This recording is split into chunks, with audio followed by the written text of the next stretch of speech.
Hi, and welcome to Storytime. I want to talk about this spring season and what is truly an intention of mine to compost. And I say that that is my intention because I have yet to successfully maintain the intention in action of actually composting. But the story here is much richer, perhaps, than the soil that we get when we compost our food wastes, our yard wastes, and the stories of what we thought life was going to be, and embrace what life truly is. The cycle of living and learning, of letting go, of dying. In the Buddhist tradition, there's some, I wouldn't call it a debate, but a discussion of which comes first, the living or the dying. But really, it's a circle, in which case the dying precedes the living and the living precedes the dying. But how well we do one affects how well we do the other. So for story time, I want to just share some of my memories of composting. And specifically, I think that composting is a beautiful metaphor because so much of life is about finding what we can let go of, to let it decompose in order to be the fertilizer for whatever comes next. One way that composting showed up in my life was self-shoulding. And by that, what I really mean is embracing the shoulds of expectations laid upon me. And that is probably how I first started composting in my home. I really should do this. But for the most part, what I had in abundance was coffee grounds, eggshells, and banana peels. That's what I seem to be producing the most of. Seasonally, I would have dried leaves, and even in the sense that the byproduct of my vegetable garden could be composted as well. But every time I attempted to compost, I would be disgusted by the overflow of that compost in my kitchen. And then I would not see progress. I would take it out to the composting pile. That's how it first started, just in one corner of my not yet developed, expanding garden bed. And from the sense of obligation to reduce, to reuse, to recycle, was born this idea that I can compost.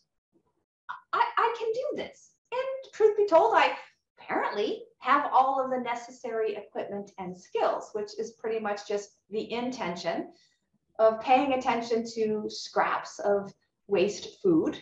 And there's even now new science that says that in the right environment, you can even compost cooked food. Well, for me, I was just starting off with the waste product of cutting off of the stems of my onions and the peels of my onions as I would prepare food, the eggshells from scrambled eggs or baked goods, coffee grounds from my daily caffeine ebb and flow between addiction and self-care, truth be told. Banana peels from smoothies, from banana bread, which I love to make. And easily portable, accessible food, which will then just make its way from the meal to the compost container. Little difficulty in getting the compost container emptied into the compost pile.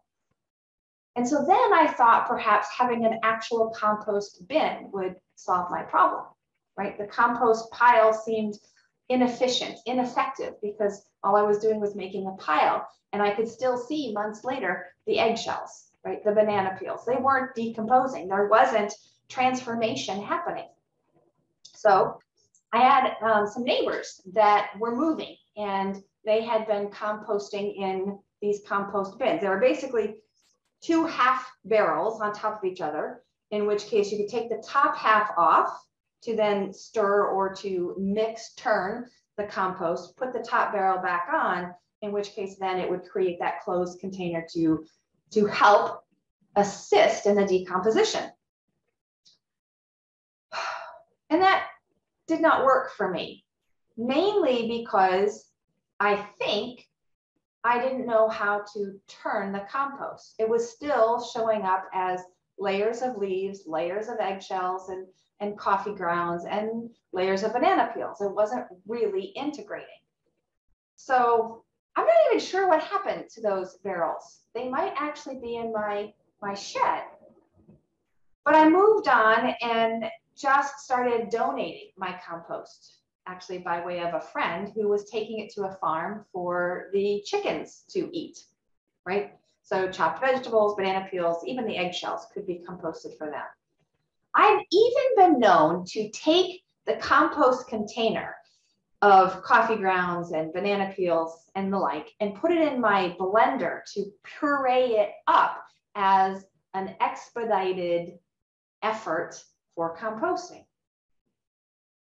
But I was doing all of this not only to reduce my waste and hinder the breaking down of garbage in the landfill, or so that's what I understood from my, truth be told, very limited understanding of how the science works. But I was justifying the effort because I wanted the rich product, the composted new soil, to rejuvenate my garden beds. But I never got there.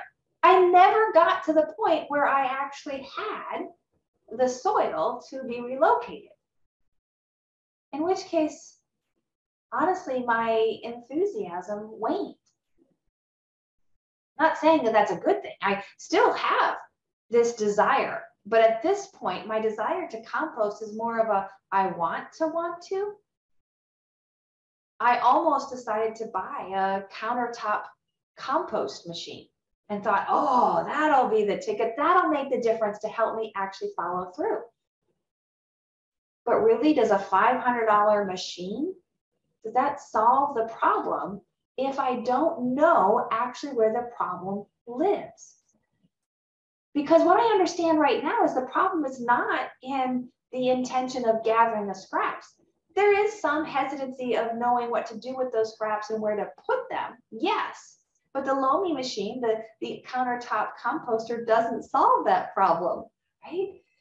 And yet, at the same notion, I don't garden with a strong intention of nurturing this process. For me, gardening is more or less a spontaneous event, in which case, when the energy of the moons align, perhaps the planets align. No, I'm kidding.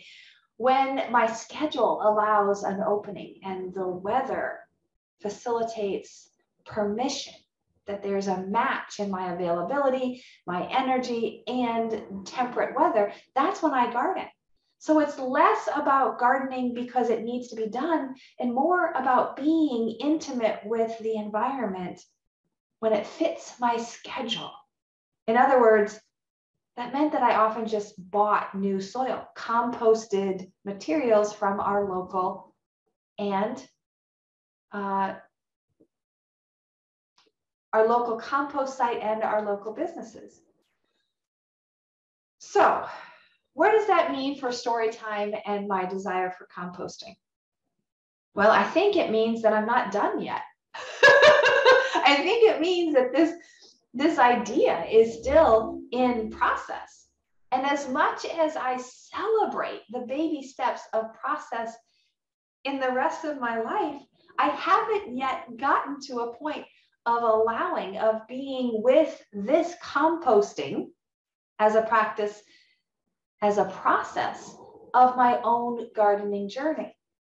And so that in itself is an epiphany that is worth noting for me.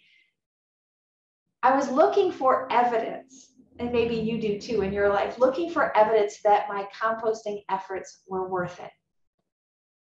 And that's how many of my students show up to their first, to their second, maybe even to their 500th yoga practice. And they're like, Why am I not living better? Why am I not able to touch my toes or do a back bend? Why am I not, solving the world's problems based on how disciplined I am in practice? And the truth of the matter is sometimes we're pursuing the wrong goal, right? We've not yet aligned with our actual Dharma. I think I've come to recognize that gardening and producing my own food for myself or for my family is not really my intention. Although there is a strong desire that it should be. But composting those shoulds is about letting them go to do their work elsewhere, right? A should, if it's not rooted in my value, is really just garbage. But when I can turn that should into a want to, or even a want to, that's the composting process. It doesn't mean that the should is bad. It just means that it's not enough. It's not done being transformed. It's not done in that composition journey to become what I need, which is the soil with which to bloom forth, to grow, to root down in order to rise up. So I'm going to begin again with my composting and see if I can't cultivate a little more permission to see even the micro shifts and the changes.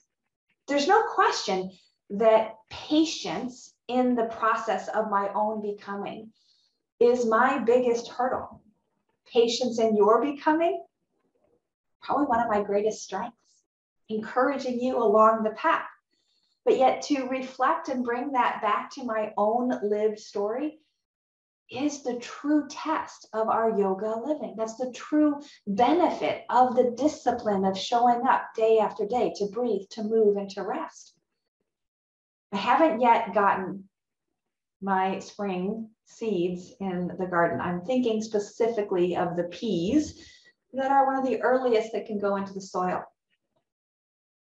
Now, with that said, that's not composting, right? But it does begin again why it is that I do what I do, why it is that I have built the gardens that I've built, the gardens of people as well as the gardens of plants.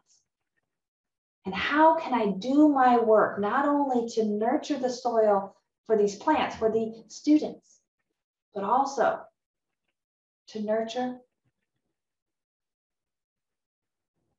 and to fertilize, to tend to my own becoming, my own transitioning of the should-haves and could-haves and if-onlys and regrets, and let them decompose with sunlight, with moisture, and by integrating those untruths to be reorganized, broken down and rebuilt into truths, into compassions, so that I can apply energy and attention to what matters most.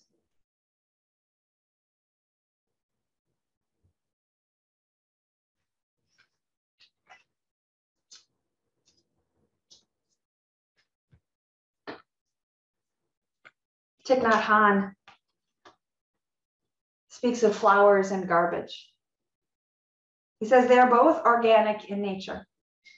So looking deeply into the nature of a flower, you can see the presence of the compost and the garbage.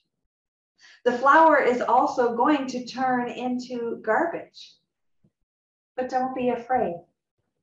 You are a gardener and you have in your hands the power to transform garbage into flowers, into fruit, into vegetables.